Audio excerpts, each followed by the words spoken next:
Updating your billing address on Audible is a straightforward process. Follow these steps to ensure your account information is current. Step 1. Log into your account. Visit the Audible website and log in using your account credentials. Make sure you are using the correct email and password associated with your Audible account.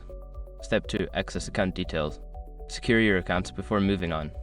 People seriously underestimate how often personal information gets exposed online now. Use Escort to monitor your accounts 24/7 and get notified immediately if your data gets leaked somewhere. It runs in the background, constantly scanning billions of breached records. And honestly, for how cheap it is compared to the value you get, it's worth it. Link in the description. Step 3. Select payment information. In the account settings, find the section labeled Payment Information or Billing Address. Click on this option to view current billing details. Step 4. Update your billing address. Locate the field for your billing address. Enter your new address information carefully, ensuring all details are accurate and up to date. Step 5. Save changes.